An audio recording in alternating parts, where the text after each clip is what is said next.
Menjual bayi perempuan di Korea hanya bernilai 2.000 won. Seorang gadis 5 tahun dijual ke bar. Setiap hari ia harus bekerja. Hidupnya sangat sulit. Hari itu ada tamu yang mabuk. Tidak terlalu mabuk, ia tidak mengizinkannya, tetapi dia terus mendekatinya. Wajah gadis itu terluka dan berdarah. Tapi karena tidak punya cukup uang, bos menggunakan obat untuk mendisinfeksi luka agar bisa bertahan. Anak itu sangat ketakutan, tapi sepertinya tidak ada yang memperhatikan apakah gadis itu akan hidup atau mati. Anak ini bernama Seung Yi. Ibunya, Mi Eung-ja, menyelinap melintasi perbatasan dari Dien Bien ke Seoul. Dia hanya ingin meminjam uang untuk usaha kecilnya. Tanpa ragu dia tidak tahu bunga yang harus dia bayar. Mi Eung-ja belum melunasi pokok pinjaman. Para rentenir dengan paksa membawa putrinya pergi. Memaksanya untuk menjadi agunan. Di tengah jalan Seung Yi mengambil kesempatan untuk kabur. Pulang dengan satu kaki tanpa alas. Tapi tidak ada siapapun di rumahnya. Ternyata saat ibunya sedang memikirkan cara mengumpulkan uang. Sayangnya dia ditangkap oleh polisi. Dalam beberapa hari dia akan dideportasi kembali ke negara asalnya. Dan Seung Yi akan menjadi yatim piatu. Seung Yi yang tidak bersalah, membawa barang bawaan yang berat di bahunya. Tanpa sadar mencari ibunya. Di mata orang biadab, dia hanya seekor domba yang mudah ditangkap. Wah, kamu meninggalkan rumah? Ikuti saya, ibuku akan segera pulang. Sayang, jangan bergerak. Tiba-tiba tendangan datang. Do Seok si rentenir telah tiba. Jangan melihat penampilan garang orang ini. Permohonan dari peminjam selalu ia dengar. Dia selalu berhati lembut dan kemudian menulis ulang catatan hutang. Orang menganggap dirinya sebagai paman dari nota debit. Ketika ia menemukan Seung Yi, apapun yang dia katakan, dia akan meminta uangnya kembali. Di mana ibu saya? Ibumu meninggalkan Korea dan kembali ke Cina. Tidak akan kembali lagi.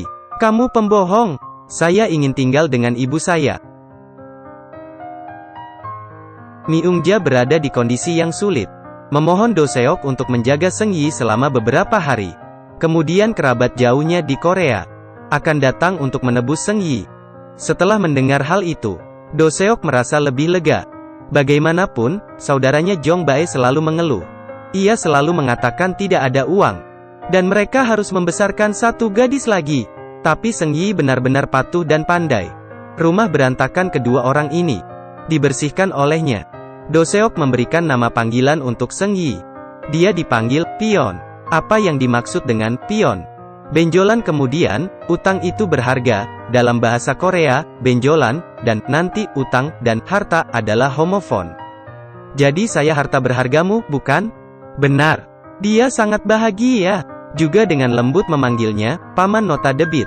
Sebenarnya, banyak orang segera mengetahuinya. Protagonis pria adalah bintang terkenal yang sangat mencintai bayinya, Sung Dong-il. Kedua pria pemberi pinjaman ini sangat jahat. Mereka makan tapi tidak membayar makanan. Memukul wanita di jalan. Jika tidak membayar hutang, mereka akan segera menyandera anak itu. Besok sebelum jam 4, harus menyerahkan uang. Tapi pada kenyataannya, peminjamnya adalah orang tua. Orang yang bertanggung jawab atas hutang adalah keponakannya. Selama hari-hari membawa Seung Yi pergi, dan menunggu Mi Eung-ja untuk membayar. Do Seok menganggapnya sebagai putrinya sendiri. Dia tidak hanya membeli baju baru untuk Seung Yi, tapi juga membawanya ke acara musik. Untuk memuaskan mimpinya mengejar idola. Bahkan ada sedikit uangnya sendiri di kaus kaki, dia rela menghabiskannya. Kamu adalah seorang ayah yang baik. Untuk menemani putri Anda berbaris. Hari untuk mengucapkan selamat tinggal pada Seung Yi datang. Tiba-tiba Do Seok entah bagaimana tidak tahan. Perasaan itu seperti memotong hatinya. Dia memberi Seung Yi intercom.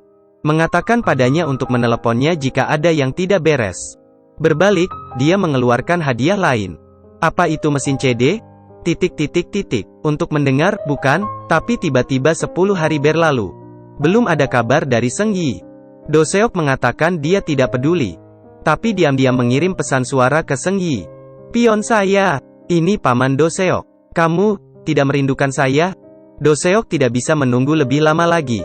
Dia datang untuk mencari orang tua yang membawa Seung Yi pergi. Setelah beberapa pukulan, dia akhirnya berhasil menanyakan detailnya. Orang tua ini bukan kerabatnya. Dia adalah mafia yang mengincar imigran gelap. 2.000 won untuk menjual anak itu. Tanpa mempertimbangkan apakah dia aman atau tidak. Berbuat seperti ini. Apakah kamu masih manusia? Setelah mendapatkan alamatnya, Do Seok segera pergi ke bar di malam hari. Mari datang pada saya. Melihat Seng Yi hampir rusak kecantikannya. Cintanya pada anak ini membuatnya marah. Mengapa kamu tidak membawanya ke RS? Apa yang lebih buruk dari wajah gadis kecil yang terluka itu? Do Seok harus menjual mobil untuk membayar uang tebusan. Kemudian membawa Seng Yi ke operasi plastik dengan harga tertinggi agar tidak ada bekas luka yang tersisa. Kakaknya, Jong Bae tidak terlalu mengerti. Tapi Do Seok mengatakan dia tidak ingin nyawa Seng Yi hilang. Jika membawanya kembali, maka dia harus bertanggung jawab sampai akhir. Dia ingin Seng Yi pergi ke sekolah. Tapi sekolah hanya mengatakan 3 kata. Dia adalah warga Korea Utara, bukan Korea Selatan. Kecuali kamu adalah ayahnya. Seng Yi tidak setuju. Dia takut mengecewakan ibunya. Tapi setelah mendapat saran dari Jong Bae, Seng Yi mengerti. Selama dia hidup dengan baik, ibunya tidak akan sedih. Seperti kata dan kehendaknya, Do Seok menjadi wali Seng Yi. Seperti menjadi ayah pertama kali. Dia dengan kikuk menyiapkan makanan pertama untuk anaknya. Bergembira karena anaknya mendapatkan nilai sempurna untuk pertama kalinya. Setiap hari, ia datang menjemput anaknya dari sekolah tepat waktu. Melihat seorang laki-laki membawa Seng Yi di punggungnya ke rumah, dia berpikir putrinya diganggu. Membesarkannya selama 10 tahun, dia telah lama menganggapnya sebagai putrinya sendiri. Tapi kehidupan yang damai dan baik ini rusak karena sebuah panggilan. Itu dari wanita yang meninggalkan putrinya 10 tahun yang lalu. Sekarang sakit parah. Dia ingin membawa putrinya kembali sebelum dia meninggal. Sebagai ayah angkat, dia tidak ragu sama sekali. Segera berangkat dengan putrinya, terbang dari Seoul ke Din Bien. Setelah 10 tahun tidak bertemu. Bohong jika berkata tidak asing. Bohong kalau tidak ada dendam. Tapi ketika Seng Yi melihat ibunya sakit parah, dia memilih untuk memaafkannya. Ibu. Jarak antara kedua orang telah menghilang. Mi Ung-ja merasa sangat berterima kasih kepada Do Seok. Benar-benar berkat pria catatan hutang ini. Ia telah membesarkan putrinya. Tapi tidak disangka wanita ini membuat permintaan yang berlebihan. Dia berharap Do Seok dapat menemukan ayah biologis Seng Yi. Melihat saudaranya berlarian mencari orang-orang, kemudian membawa Seng Yi untuk bertemu dengannya di hotel. Jong Bae menegur Do Seok. Putri yang dia perjuangkan untuk dibesarkan, akhirnya ia kembalikan pada orang lain. Dengan ayah biologis yang kaya, siapa lagi yang membutuhkan ayah angkat yang malang ini? Kamu sangat bodoh, orang yang paling bodoh di dunia ini. Sekarang kita dan bongkahan hutang kita tidak lagi berhubungan. Do Seok tidak mengatakan apa-apa. Dia masuk ke kamar Seng Yi. Tapi sekarang, dia menerima panggilan telepon. Mengapa Anda membawa saya ke sini dan kemudian Anda meninggalkan saya sendirian seperti itu? Ayah, kamu membawaku ke sini. Lalu apakah kamu tidak berniat untuk datang menjemputku? Perasaannya menjadi gelisah. Dalam hati putri angkatnya, Do Seok adalah ayahnya. Dia bahkan diam-diam bekerja untuk mendapatkan uang dan membelikannya sepasang sepatu. Do Seok menangis. Dia sangat senang menjemput Seng Yi. Tapi yang harus dia hadapi sekarang adalah sebuah tragedi.